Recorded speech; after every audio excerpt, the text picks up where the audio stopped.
Kabul airport के पास एक बार फिर बड़े हमले की कोशिश, अमेरिका ने हमले को नाकाम किया। सुबह करीब 6:40 पर काबुल एयरपोर्ट के पास रॉकेट से हमले किए गए। इन रॉकेट्स को एक वाहन पर रखकर एयरपोर्ट की ओर दागा गया था। अफगानिस्तान न्यूज एजेंसी का दावा, काबुल एयरपोर्ट की ओर दागे गए कई रॉकेट, इन रॉकेट्स को एयरफील्ड डिफेंस सिस्टम ने डायवर्ट किया। स्थानीय मीडिया के मुताबिक रॉकेट हमले में एक गाड़ी में बुरी तरह से आग लगी। कुछ रॉकेट्स को एयरपोर्ट कैंपस से बरामद किया गया है। इस हमले को भी आईएसआईएस खुरासान ने अंजाम दिया है। कुल 5 रॉकेट दागने की खबर। काबुल में अमेरिका की एक और बड़ी कार्रवाई, कल शाम आतंकियों की कार पर फिर एयर स्ट्राइक की गई। काबुल एयरपोर्ट के पास ड्रोन हमले में सुसाइड बॉम्बर की कार को उड़ाया। इससे पहले भी शनिवार को अमेरिका ने एयर स्ट्राइक की थी। बॉम्बर को मार गिराकर उनकी कार को टारगेट किया गया। हालांकि अब तक मारे गए आतंकियों के बारे में कोई खबर नहीं मिली है। दावा किया गया है कि आईएसआईएस के का एक सुसाइड बॉम्बर कार में ढेर सारा विस्फोटक लेकर एयरपोर्ट की ओर जा रहा था। अमेरिकी सेना ने ड्रोन से उस गाड़ी पर हमला किया। हवाई हमले के बाद कार में एक दूसरा ब्लास्ट हुआ। अमेरिका ने एयर स्ट्राइक कर हमले की साजिश नाकाम करने का दावा किया। अमेरिका के ड्रोन अटैक में 6 बच्चों समेत 9 लोगों की मौत हुई। पंजशीर के अहमद मसूद का दावा, अमेरिकी एयर स्ट्राइक में काबुल में मारे गए निर्दोष पंजशीर के थे। अहमद मसूद का दावा, यूएस आर्मी की गलतियों से हमारे लोग मारे जा रहे हैं। तालिबान के साथ ही अमेरिका निर्दोष लोगों को निशाना बना रहा है। अफगानिस्तान से निकलने की कोशिश कर रहे लोगों की मुश्किलें बढ़ी। तालिबान ने काबुल एयरपोर्ट तक पहुंचने वाले सभी रास्ते सील किए। काबुल से उड़ने के बाद अमेरिकी सेना का एक जत्था इस्लामाबाद पहुंचा। सुरक्षा के मद्देनजर इस्लामाबाद के कुछ इलाकों में होटल अमेरिकी सैनिकों के लिए खाली कराए गए। 31 अगस्त तक अमेरिका पूरी तरह से अफगानिस्तान खाली कराने की कोशिश में है। तालिबान ने कल तक विदेशी सैनिकों को काबुल से जाने का अल्टीमेटम दिया है। तालिबान की एक्सपर्ट की टीम एयरपोर्ट चलाने के लिए तैयार है। तुर्की की मदद से तालिबान एयरपोर्ट पर कंट्रोल करेगा। अमेरिका ने अपनी सैन्य वापसी के बाद अफगान में फंसे लोगों को निकालने के लिए बड़ा ऐलान किया है। अमेरिका ने 97 देशों के साथ मिलकर तालिबान से करार किया है। अमेरिकी विदेश विभाग के मुताबिक तालिबान के साथ करार होने के बाद तालिबान 31 अगस्त के बाद भी लोगों को निकालने की अनुमति देगा। अफगानिस्तान संकट के बीच आज फिर यूएनएससी की बैठक में अफगानिस्तान को लेकर चर्चा होगी। भारत के विदेश सचिव हर्षवर्धन श्रृंगला न्यूयॉर्क पहुंचे। भारत की अध्यक्षता में यूएनएससी की बैठक होनी है। टोक्यो पैरालंपिक में भारत की धूम। भारत की पैराशूटर अवनी लेखरा ने जीता भारत के लिए gold medal. Para shooter Avani Lekhara ने रचा इतिहास। अवनी ने 10 मीटर एयर राइफल में रिकॉर्ड के साथ जीता गोल्ड। जैवलिन थ्रो में देवेंद्र झाझरिया ने किया कमाल। पैरालंपिक में देवेंद्र झाझरिया ने जीता सिल्वर मेडल। जैवलिन थ्रो में सिल्वर के बाद कांस्य पदक भी भारत के नाम रहा। सुरेंद्र सिंह गुर्जर ने जैवलिन में जीता कांस्य पदक। डिस्कस थ्रो में भी भारत का धमाल। योगेश कथुनिया ने भारत को डिस्कस थ्रो में दिलाया सिल्वर मेडल। हरियाणा के बहादुरगढ़ में योगेश कथुनिया के परिवार ने जीत का जश्न मनाया। परिवार ने डांस किया, एक दूसरे को मिठाइयां खिलाई। योगेश कथुनिया की मां ने कहा, सिल्वर मेडल ही मेरे लिए गोल्ड मेडल। 3 साल तक व्हील चेयर में रहा, फिर भी हार नहीं मानी।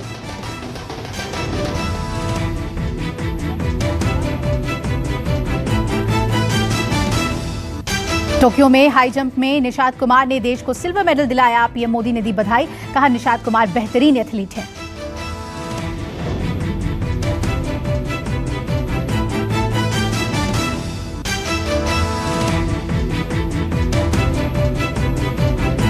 पीएम मोदी ने अवनी लेखरा को ऐतिहासिक गोल्ड जीतने पर दी बधाई, कहा मेहनती स्वभाव और शूटिंग के लिए जुनून की वजह से आपने ये गोल्ड जीता। योगी आदित्यनाथ ने अवनी के प्रदर्शन पर ट्वीट किया, कहा अद्भुत, अतुल्य, अभिनंदनीय, भारतवर्ष को आप पर गर्व है।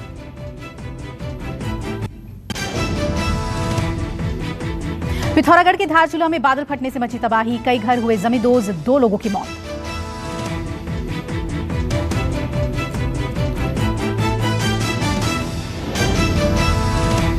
बादल फटने के बाद आए सैलाब में एक महिला घायल जबकि 8 लोग लापता हुए। मौके पर एसडीआरएफ और प्रशासन की टीम जुटी। बादल फटने से दर्जन भर से ज्यादा घर क्षतिग्रस्त हुए। मलबे में कई लोगों के दबे होने की खबर। बादल फटने से काली नदी का जलस्तर बढ़ा। जलस्तर बढ़ने से धारचूला के एनएचपीसी कॉलोनी तपोवन में हुआ जल भराव। पिछले कई दिनों से उत्तराखंड में भारी बारिश के बाद जगह जगह लैंडस्लाइड हुई है। कई रास्ते भी प्रभावित हुए हैं। रविवार को ही उत्तराखंड के सीएम पुष्कर सिंह धामी ने हवाई सर्वेक्षण किया था। सीएम बाढ़ प्रभावित इलाकों में राहत बचाव कार्य तेज करने के आदेश दे चुके हैं। नीतीश कुमार का नाम एक बार फिर पीएम पद के लिए चर्चा में आया। जेडीयू संसदीय बोर्ड के अध्यक्ष उपेंद्र कुशवाहा समेत कई नेताओं ने नीतीश को पीएम पद के लिए योग्य बताया।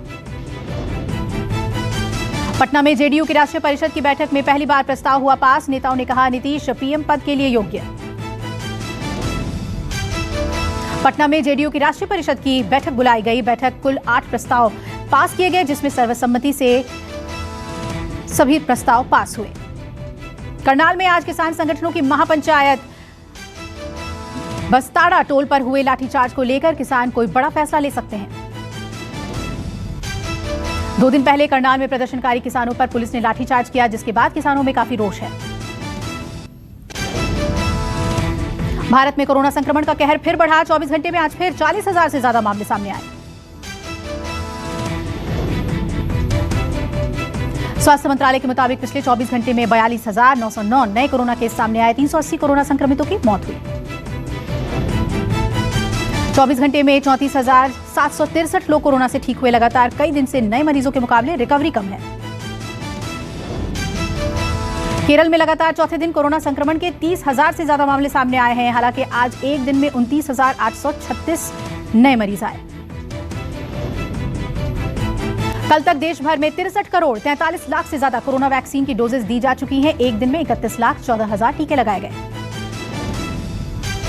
आईसीएमआर के मुताबिक अब तक 52 करोड़ 1 लाख कोरोना टेस्ट किया गया। एक दिन में 14,19,000 सैंपल लिए गए। नियमित अंतर्राष्ट्रीय उड़ानों पर प्रतिबंध बढ़ाया गया। अब 30 सितंबर तक अंतर्राष्ट्रीय उड़ानों पर रोक। नागरिक उड्डयन मंत्रालय के मुताबिक चुनिंदा रूट पर अंतर्राष्ट्रीय उड़ानें जारी रहेंगी। जिन रूट्स पर फ्लाइट को डीजीसीए की मंजूरी मिली है वो भी जारी रहेंगी। उत्तराखंड में डेल्टा प्लस के मरीज मिलने से हड़कंप मचा। पिथौरागढ़ में डेल्टा प्लस के 3 मरीज मिले हैं। रुद्रप्रयाग में डेल्टा प्लस वेरिएंट संक्रमण का मामला सामने आया है। उत्तराखंड में स्वास्थ्य विभाग और प्रशासन अलर्ट हुआ।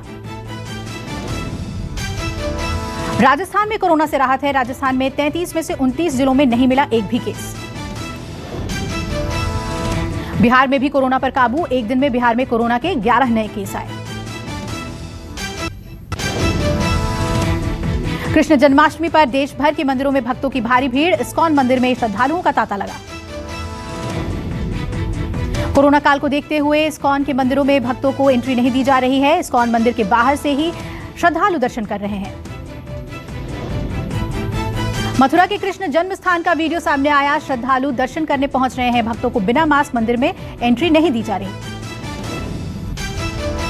मथुरा कृष्ण जन्मभूमि पर जन्मोत्सव का खास आयोजन। योगी आदित्यनाथ भी आज मथुरा कृष्ण जन्मभूमि पहुंचेंगे। कृष्ण जन्मोत्सव के मौके पर सीएम योगी 3:30 बजे तक मथुरा पहुंचेंगे। रामलीला मैदान में कृष्ण लीलाओं को प्रस्तुति देखेंगे और श्रद्धालुओं को संबोधित भी करेंगे। यूपी के देवरिया जिले में रिटायर्ड फौजी की मारपीट के दौरान हुई मौत। जमीन विवाद में हुई थी 2 पक्षों की मारपीट। देवरिया के मदनपुर थाना क्षेत्र का है मामला। काफी समय से जमीन को लेकर पड़ोसियों में चल रहा था विवाद। रिटायर्ड फौजी के पिटाई मामले में 5 लोगों को नामजद किया गया। 3 लोगों से पूछताछ जारी। गांव में पुलिस बल तैनात। एमपी के रीवा में युवक को तालिबानी सजा। बैटरी चोरी के संदेह में लोगों ने पीटा। वीडियो हुआ वायरल। रीवा में युवक को पीटने का वीडियो वायरल होने के बाद पुलिस की कार्रवाई। 2 आरोपियों को किया गया गिरफ्तार। प्रेमिका ने पलटकर नहीं देखा तो कमरे में जाकर प्रेमी ने खुदकुशी की। यूपी के शामली के युवक की पटना में सुसाइड की सनसनीखेज वारदात। खुदकुशी से पहले युवक ने फेसबुक लाइव किया, कहा मेरे अपने प्यार ने मुझे हरा दिया। यूपी के शामली से पटना सिटी गुरुद्वारे में प्रेमी अपने प्रेमिका से मिलने आया था। बताया जा रहा है कि लड़की ने मिलने से मना किया, जिसकी वजह से युवक ने मौत को गले लगा लिया। गाजियाबाद में पुलिस को मिली बड़ी सफलता। अंतर्राज्यीय चेन स्नैचर गिरोह के बदमाशों को मुठभेड़ के बाद धर दबोचा। गाजियाबाद के साहिबाबाद में पुलिस की बदमाशों से हुई मुठभेड़, 2 बदमाश गिरफ्तार, अवैध असलाहा और लूट का सामान भी बरामद। गाजियाबाद में लूटी गई ज्वेलरी बेचने जा रहे थे बदमाश। अंतर्राज्यीय गिरोह के बदमाश एनसीआर में वारदात को अंजाम देते थे। बिहार के औरंगाबाद में करोड़ों का गांजा बरामद। पुलिस ने 2 अंतर्राज्यीय तस्करों को गिरफ्तार किया। बताया जा रहा है कि नशीले पदार्थ की बड़ी खेप विशाखापट्टनम से बिहार के भोजपुर जा रही थी। पुलिस को ट्रक से 2005 किलो गांजा बरामद हुआ, जिसकी कीमत करीब 2 करोड़ रुपए बताई जा रही है। अनुराग ठाकुर ने लॉन्च किया fit India mobile application. Launching के बाद मंत्री भारतीय हॉकी टीम के कप्तान के साथ संग्राम सिंह एंड दिव्या के साथ जुड़े। फिट इंडिया मोबाइल ऐप के फिटनेस स्कोर फीचर्स से पता चलेगा कितने फिट हैं आप। उम्र के हिसाब से खुद भी फिटनेस का पता लगा पाएंगे। पीएफ खाते में इस महीने 8.5% ब्याज आने वाला है, जिसे हासिल करने के लिए अपने पीएफ अकाउंट को आधार कार्ड से लिंक करना होगा। प्रधानमंत्री किसान योजना में अब सालाना किश्त के साथ मिलेगी 5,000 रुपए की मासिक पेंशन। स्कीम में 18 से 40 साल तक के किसान निवेश कर सकते हैं। सॉवरन गोल्ड बॉन्ड योजना में आज से 500 रुपए सस्ता मिलेगा सोना। ये स्कीम आज से शुरू होकर अगले 5 दिनों तक चलेगी। 1 सितंबर से आने वाले हैं कई बदलाव। ईपीएफ से लेकर चेक क्लियरिंग नियम में ब्याज, एलपीजी नियम, कार ड्राइविंग और गूगल की सर्विसेज पर कई बदलाव आएंगे। पुराने सिक्के और नोट बेचने वालों के लिए आरबीआई ने जारी की जरूरी सूचना। कहा लोग बैंक के नाम का इस्तेमाल कर रहे हैं, लेकिन इस विषय में बैंक का कोई रोल नहीं है। 1 सितंबर से अगर यूएएन आधार कार्ड से लिंक्ड नहीं है तो पीएफ अकाउंट में क्रेडिट नहीं कर सकेंगे। आधार को यूएएन से लिंक करना जरूरी। गूगल की नई पॉलिसी 1 सितंबर से लागू की जाएगी, जिसमें फेयर कंटेंट को प्रमोट करने के लिए ऐप्स पर 1 सितंबर से प्रतिबंध लगा दिया जाएगा। यूट्यूब लाया पिक्चर इन पिक्चर नाम का नया फीचर। इनमें वीडियोस को मिनी प्लेयर में देख पाएंगे और दूसरे ऐप्स को भी साथ में चला सकेंगे। अमेरिका के स्पेस एक्स कंपनी ने एक रॉकेट में चींटियों, ताजे फलों और मानव आकार के रोबोटिक आर्म को इंटरनेशनल स्पेस स्टेशन भेजा। नासा की ये 23वीं डिलीवरी है।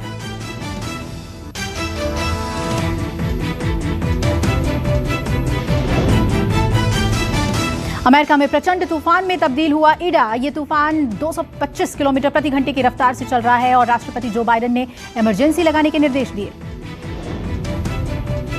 सबसे पहले मास्क फ्री होने वाले इजराइल में मिले 12,000 से ज्यादा कोरोना मरीज। ऑस्ट्रेलिया, न्यूजीलैंड में भी तेजी से फैल रहा है संक्रमण।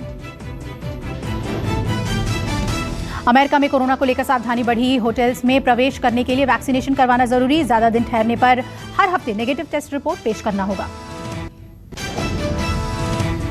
स्विट्जरलैंड के पहाड़ों में दिखा अनोखा रेस्क्यू ऑपरेशन। हेलीकॉप्टर से एयरलिफ्ट की गई गाय। क्षेत्र के पहाड़ी इलाकों से कुछ गाय मैदान पर उतारी गईं। तस्वीरें आई सामने।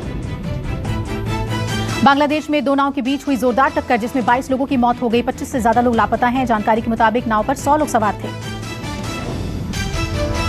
भविष्य की जंग के लिए रोबोटिक सैनिक बना रहा है रूस। आयरन मैन की तरह ये रोबोट हाईटेक सूट पहनेंगे। गोली, आग, पानी का भी इन पर असर नहीं होगा। सुपर डांसर चैप्टर 4 में शिल्पा शेट्टी और फराह खान ने जमकर लगाए ठुमके। वीडियो आया सामने। शो के सभी जजों ने खूब मस्ती की। बिग बॉस 15 में बिग बॉस में सुनाई देने वाली है दमदार आवाज। अब नहीं सुन पाएंगे। चर्चा है कि अब रेखा की आवाज बिग बॉस के घर में सुनाई देगी। बिग बॉस ओटीटी पर कंटेस्टेंट्स को मिला बड़ा झटका। रविवार को वीकेंड का वार्ड में करण जौहर ने नो एलिमिनेशन का ऐलान दिया। सारा ने किया गुरुद्वारा श्री पत्थर साहिब का दर्शन। सारा के साथ राधिका और जसलीन भी थे। सारा की तस्वीरें हुई वायरल। सिद्धार्थ मल्होत्रा के साथ रश्मिका मंदाना ने हिंदी फिल्म मिशन मजनू की शूटिंग पूरी की। फिल्म के निर्माता उमर बुटाला में अभिनेत्री की जमकर तारीफ की। श्रद्धा कपूर के शादी की खबर पर पिता शक्ति कपूर ने तोड़ी चुप्पी, कहा मुझे कोई शिकायत नहीं, लेकिन किसी को भी ऐसा फैसला लेने से पहले सोचना चाहिए।